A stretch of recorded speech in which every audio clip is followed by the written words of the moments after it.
extension timing during the downswing. So whether you're having it early or late and what you need to do to solve it. Okay, now jumping into early extension. So early extension is generally referred to as the lower body moving excessively in towards the golf ball, or the upper body backing away. Basically, it creates more of a vertical spine posture just like this.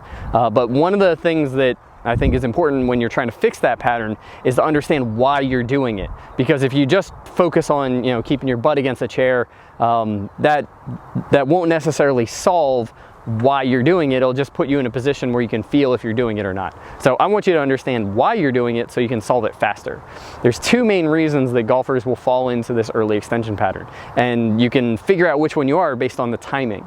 So some golfers will look pretty good here in transition, and then as they go into the release, they'll start going into this early extension, either the upper body backing away or the lower body moving in towards the golf ball. If you're doing it in the second half of the downswing, it's probably more of a control thing.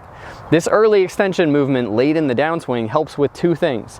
One, if I'm really steep, well, early extension helps shallow it out late. And then two, if the club face is really open, if the club face is pointing way over there, when I pull away, my arms will straighten, and as my arms straighten, the club face will tend to rotate more closed, but it'll give more of a scoop look, kind of like that. So I might hit some fat and thin shots. It causes the face to close really quickly, so I might hit some big pulls or pull hooks. It can be a frustrating miss pattern. So if it's happening late, it's probably because of one of these control elements.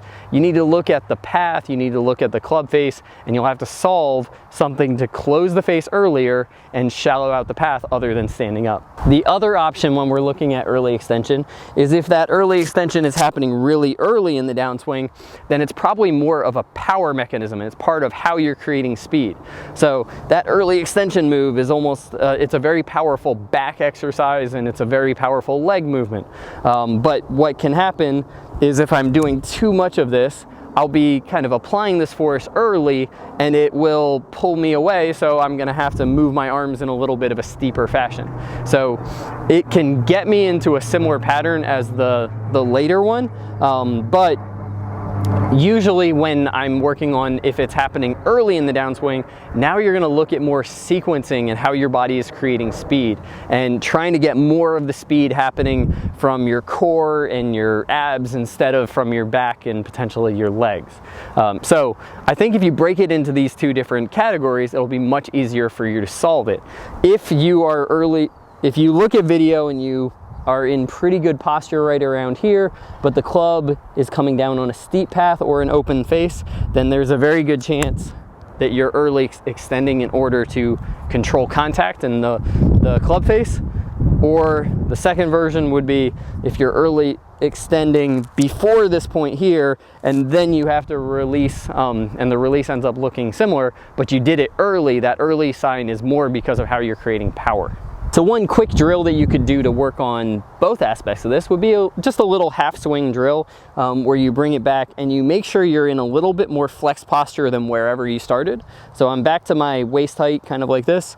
I'm gonna make sure the club face is square, and then from here I'm just going to focus on rotating through and trying to make solid contact.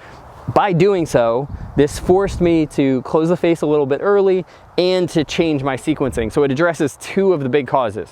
This isn't gonna work for everybody, but for a lot of golfers, this is gonna be all you'll need to solve your early extension. If you feel like you need more, I've got lots of other videos that relate to sequencing if it's more of the power problem, or the release and your face-to-path relationship if it's more of the late and the control pattern. If you like this video, then click the link in the description below and head over to golfsmartacademy.com for a free trial membership. It's free, you don't even have to put in your credit card. We have over 900 videos to help you diagnose and then train to improve your golf swing. Golf Smart Academy is the ultimate resource for do-it-yourself golfers.